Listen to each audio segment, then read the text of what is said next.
Good morning all of you. I hope you all are good at your home. आप सभी जैसे पता है कि हमारा जो चैप्टर चल रहा है वो chapter 2 micro organisms of class 8 का चैप्टर 2 माइक्रो ऑर्गेनिज्म चल रहा है, जिसमें कि हम 3 टॉपिक को कंप्लीट कर चुके थे।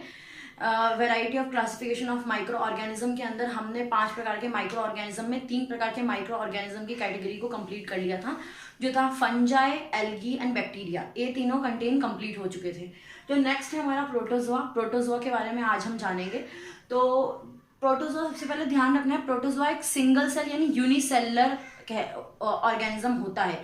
प्रोटोजोआ एक यूनिसेलर यानी सिंगल सेल ऑर्गेनिज्म है, जिनके कैरेक्टरिस्टिक जो होते हैं वो एनिमल और प्लांट दोनों ही तरीके का शो करते हैं। मतलब वो प्लांट के तरीके का भी होता है और वो एनिमल की तरीके का भी होता है, दोनों ही तरह का वो शो होता है।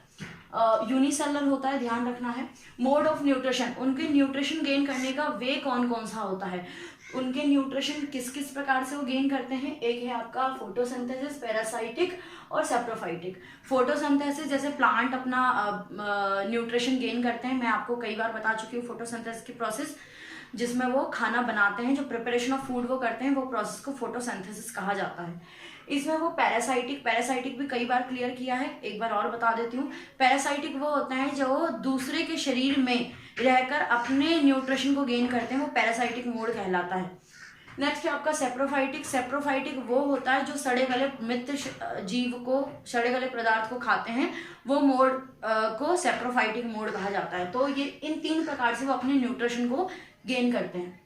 नेक्स्ट हमारा फाउंड, वो कहाँ कहाँ पाए जाते हैं। मैं जब भी कोई भी किसी का भी कैरेक्टरिस्टिक जब लेती हूँ, जब उसके बारे में बताती हूँ, तो मैं ये बताती हूँ कि वो पाए कहाँ जाते हैं। तो आपको ध्यान रखना है, प्रोटोजोआ कहाँ पाया जाता है। प्रोटोजोआ फ्रेश वाटर में, मेराइन वाटर में और सॉइल में, यानी कि साफ पानी में प्रोटोजोआ पाया जाता है, समुद्री पानी में प्रोटोजोआ पाया जाता है, और सॉइल में यानी मिट्टी में प्रोटोजोआ पाया जाता है। हमने प्रोटोजोआ का कंटेन कंप्लीट कर लिया। नेक्स्ट है हमारा यूनिसेलर। आपको पता है कि ये क्या है, यूनिसेलर है। और ये इसके 2 एग्जाम्पल मैंने यूनिसेलर के लिए, क्योंकि आपके चैप्टर में अधिकतर यूनिसेलर के अंदर अमीबा का जिक्र जरूर होता है, इसलिए मैंने इसके 2 एग्जाम्पल लिए हैं जो आपके काम आए। तो यूनिसेलर के अंदर अमीबा और पैरामीजियम लिया है हमने।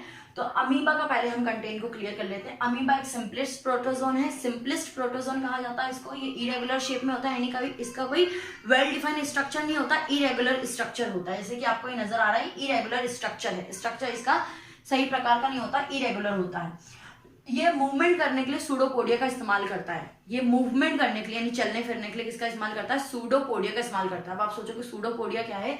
ये यहाँ पे जो उभरापन आपको नजर आ रहा है, ये बाहरीपन जो नजर आता है, इनको सूडोपोडिया कहते हैं। जैसे हम पैरों के द्वारा मूवमेंट करते हैं, पैरों के द्वारा चलते हैं, ये सूडोपोडिया जो बाहरी इसका उभरापन होता है, इनको सूडोपोडिया बोलते हैं। सूडोपोडिया के द्वारा चलते हैं, सूडोपोडिया द्वारा ये चलते हैं, और सूडोपोडिया को फॉल्स फीट भी कहा जाता है, और मूवमेंट को लोकोमोशन भी कहा जाता है। सूडोपोडिया किस चीज में मदद करता है। एक तो सूडोपोडिया मूवमेंट करने में यानी लोकोमोशन करने में मदद करता है। दूसरा, सूडोपोडिया की मदद से वो अपने शिकारी को, इस जो प्रे होती है उनके, उस शिकारी को आसानी से पकड़ सकते हैं, कैच कर पाते हैं थ्रू द सूडोपोडिया। जैसे हम यहाँ पर खड़े हैं, हम खड़े खड़े अगर किसी को पकड़ना है तो नहीं पकड़ पाएंगे ना, हमें चलना पड़ेगा। हमारी सहायता कौन करता है, पैर। वैसे इनकी सहायता कौन करता है, सूडोपोडिया। जो आउटर ग्रोथिंग स्ट्रक्चर दिख रहा है, इसको सूडोपोडिया कहा जाता है। नेक्स्ट है हमारा, ये कौन सा रिप्रोडक्शन करते हैं, ये रिप्रोडक्शन करते हैं बाइनरी फ्यूजन। अब बाइनरी फ्यूजन रिप्रोडक्शन क्या होता है, 7th क्लास में ऑलरेडी मैं पढ़ा चुकी थी, बट ये कंटेंट को कंप्लीट कर लेते हैं।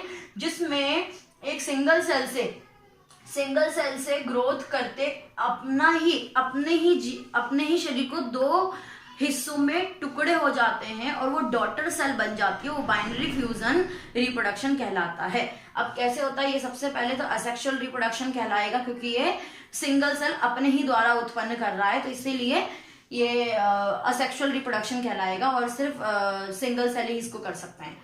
तो यहाँ पे आपको दिख रहा है, ये पेरेंट सेल है। ये कौन सा सेल है, पेरेंट सेल है। अब यहाँ पे इनका न्यूक्लियर डिवीजन, ये क्या है, बीच का केंद्रक को न्यूक्लियस कहा जाता है, पहले ही मैंने बताया था। तो न्यूक्लियस का, ये जो न्यूक्लियस दिख रहे हैं, इनका डिवीजन हो रहा है, धीरे धीरे दिखाई दे रहा है आपको, ये division, divide, nuclear divides. Nuclear क्या होता है, डिवाइड हो रहा है। उसके बाद न्यूक्लियस पूरी तरीके से साइटोप्लाज्म क्या है, ये जो हिस्सा है ये साइटोप्लाज्म भी अलग होने लग गया, तो साइटोप्लाज्म डिवाइड्स, साइटोप्लाज्म में इसमें डिवाइड हो रहा है, उसके बाद ये अलग हो गया और ये अलग हो गया। जब वो दोनों अलग हो गए तो उनको बोलेंगे two daughter cell, two daughter cell बन गए, दोनों अलग हो गए तो दो डॉटर सेल बन चुके हैं। तो इस प्रकार का जो ये रिप्रोडक्शन होता है इनको बाइनरी फ्यूजन कहा जाता है। आई होप यू अंडरस्टैंड। नेक्स्ट, ये भी यूनिसेलुलर ही है, ये भी क्या है, यूनिसेल्यूलर है, दोनों ही यूनिसेलुलर है क्योंकि प्रोटोजोआ ही एक यूनिसेलुलर ऑर्गेनिज्म है। तो नेक्स्ट है आपका, इसका शेप क्या होता है, स्लीपर साइज का शेप होता है, ऐसा स्लीपर जैसा होता है ना, चप्पल जैसा होता है, वैसा इसका शेप होता है। ये पानी में पाया जाता है और ये पैरासाइटिक एनिमल होता है। पैरासाइटिक मतलब मैंने आपको बता दिया है, वो जीव जो कि दूसरे के शरीर में रह के अपना न्यूट्रिशन को गेन करते हैं उनको पैरासाइटिक बोलते हैं। तो पैरासाइटिक एनिमल कहलाता है। इसका पूरा बॉडी जो है वो एक सीलिया नामक स्ट्रक्चर से कवर होता है, छोटे छोटे ऐसे ऐसे पार्ट होते हैं, ऐसे ऐसे स्ट्रक्चर होता है, इसको सीलिया कहा जाता है। सीलिया नामक स्ट्रक्चर से पूरा कवर होता है। नेक्स्ट है आपका सीलिया, इससे क्या क्या मदद करती है, सीलिया स्विम करने में मदद करती है, मतलब आगे जब ये वाटर में होते हैं तो इनको स्विम करवाती है सीलिया के द्वारा। यानी जो छोटे छोटे स्ट्रक्चर दिख रहे हैं इनको सीलिया कहा जाएगा और सीलिया द्वारा ये मूवमेंट करते हैं। और दूसरा है catch the prey, catch the prey, यानी कि अपने जो इनके शिकारी होते हैं, शिकार होता है, इसको पकड़ने में वो मदद करते हैं। तो आपका ये प्रोटोजोआ का कंटेंट कंप्लीट हो गया है। अब हम वायरस का कंटेंट को कंप्लीट करेंगे। हमारा प्रोटोजोआ कंटेंट जो है कंप्लीट हो चुका है। नेक्स्ट जो हमारा कंटेंट है वो है वायरस। सबसे पहले आपको वायरस में समझना है कि वायरस ना ही एक यूनिसेलुलर ऑर्गेनिज्म है, ना ही एक मल्टीसेलुलर ऑर्गेनिज्म है। ये तभी ग्रोथ करता है जब वो अपने होस्ट की बॉडी में आता है। अब होस्ट क्या होता है, होस्ट वो ऑर्गेनिज्म होता है जिसमें वो प्रवेश करता है, वो होस्ट कहलाता है। तो पहला है हमारा दे लिव इन पैरासाइटिक वे, तो वो पैरासाइटिक वे में रहता है। दैट मीन्स वो किसी दूसरे के शरीर में प्रवेश करता है, वहीं से न्यूट्रिशन गेन करता है, वो पैरासाइटिक मोड कहलाता है। न्यूट्रिशन मोड ऑफ न्यूट्रिशन का क्या होता है, पैरासाइटिक होता है। नेक्स्ट हमारा virus multiply only when I enter the host body. उसका वायरस यानी वायरस मल्टीप्लाई मतलब वो वायरस अधिक वायरस तब बनते हैं जब वो किसी होस्ट की बॉडी में होते हैं, यानी किसी और जीव के शरीर में जब वो प्रवेश करता है तभी वो मल्टीप्लाई होके अधिक मात्रा में ग्रोथ कर पाता है। Virus infect plant, animal, human being, even bacteria. Virus जो है वो bacteria, human being, animal, plant सबको इफेक्ट कर सकता है। अभी जो आपका कोरोना वायरस चल रहा है उसमें भी वायरस की वजह से हम कितना परेशान हैं। तो हर किसी को, यानी वो इंसान हो, एनिमल हो, प्लांट हो, यहाँ तक कि बैक्टीरिया क्यों ना हो, उसको भी इफेक्ट करता है। HIV virus cause disease called AIDS. HIV मतलब वायरस के विभिन्न प्रकार के नाम होते हैं, इसमें और भी बहुत सारे होते हैं वायरस, बट मैंने आपके लिए भी 2 इंपॉर्टेंट लिए हैं।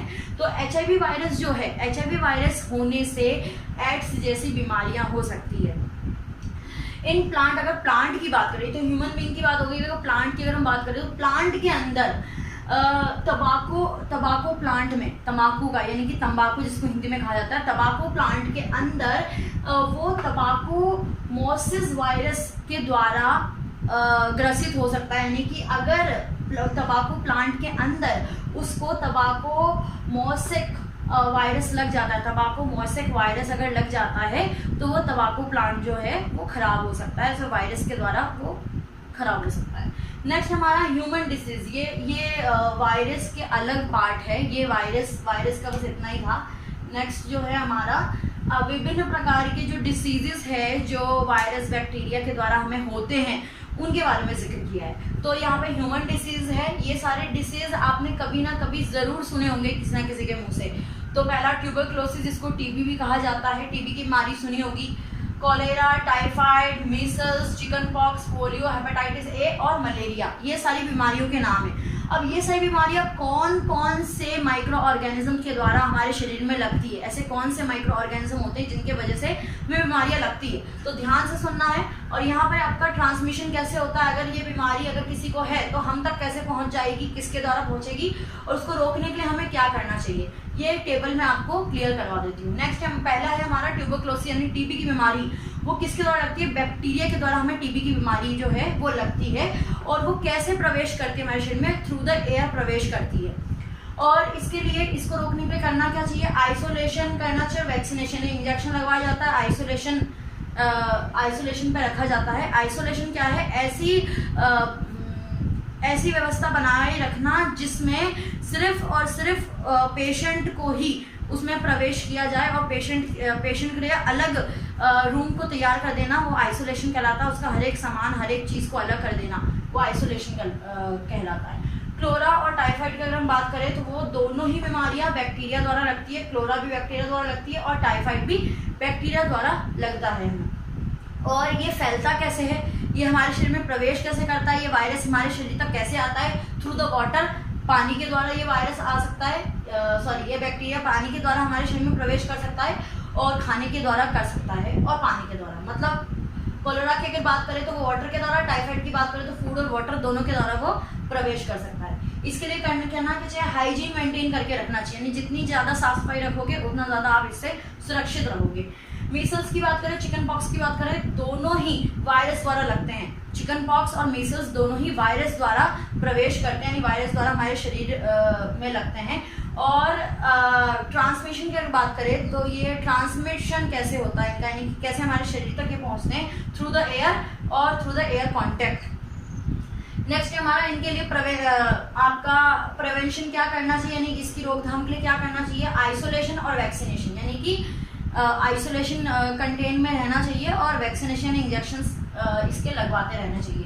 पोलियो वायरस के द्वारा लगता है और ये फैलता कैसे? एयर के द्वारा फैलता है और इसको पोलियो के लिए वैक्सीनेशन की आवश्यकता होती है, वैक्सीनेशन लगाया जाता है। हेपेटाइटिस ए की अगर बात करें तो हेपेटाइटिस ए वायरस द्वारा फैलता है, यानी वायरस द्वारा हमारे शरीर तक पहुंचता है और ट्रांसमिशन उसका होता है एयर और वाटर के द्वारा, यानी हवा और पानी के द्वारा वो हमारे शरीर तक पहुंच सकता है। इसके लिए हमें ज़्यादा से ज़्यादा ड्रिंक बॉइल्ड वाटर पीना चाहिए। पानी, गर्म पानी पीने से इससे जितना हो सके वो बचा जा सकता है। मलेरिया प्रोटोजोआ के द्वारा, प्रोटोजोआ माइक्रो ऑर्गेनिज्म के द्वारा फैलती है और ये मॉस्किटो द्वारा हमारे शरीर में प्रवेश करता है। नेक्स्ट है हमारा कि मॉस्किटो के लिए, अगर मॉस्किटो को रोकना है या ये मलेरिया जैसी बीमारियों से हमें बच के रहना है तो हमें मॉस्किटो नेट का इस्तेमाल करना चाहिए। आई होप ये कंटेंट क्लियर हो चुका होगा। तो हमारा वायरस का कंटेंट भी कंप्लीट हो चुका है। नेक्स्ट जो है हमारा, वैसे तो सारे आपके जो माइक्रो ऑर्गेनिज्म है वो कंप्लीट हो चुके हैं। ये कुछ सिंपल मेथड हैं जो कि at the end of the chapter वो मैं आपको क्लियर करवा देती हूँ। यूजफुल माइक्रो ऑर्गेनिज्म, हमने कई प्रकार के, 5 प्रकार के माइक्रो ऑर्गेनिज्म को देखा और उनके यूजफुल और हार्मफुल दोनों इफेक्ट को देखा।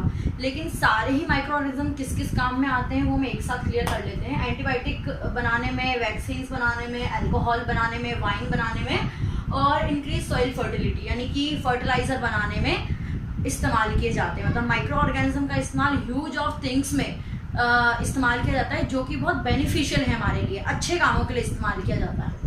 वैक्सीनेशन कौन कौन सी बनती है? Through the micro organisms. जितने भी माइक्रो ऑर्गेनिज्म हमने अभी पढ़े हैं उससे हमें कौन कौन सी वैक्सीन जो है वो तैयार की जाती है। चिकन पॉक्स वैक्सीन, अभी मैंने चिकन पॉक्स की बीमारी के बारे में जिक्र किया, उसका प्रिवेंशन भी पढ़ाया, वो सारी चीज़ें मैंने आपको बताई। तो कौन कौन सी वैक्सीन जो है वो कौन कौन सी वैक्सीन माइक्रो ऑर्गेनिज्म द्वारा बनती है? तो chicken pox vaccine, polio vaccine, rabies vaccine और डीपीटी वैक्सीन वो वैक्सीन होती है जो हमें कफ और टिटनेस से, इन्फेक्शन से बचाती है, वो डीपीटी वैक्सीन कहलाती है। तो ये सारी वैक्सीन बनती है। वैसे और भी वैक्सीन होती है, बट आपके क्लासेस और चैप्टर के अकॉर्डिंग इतनी ही।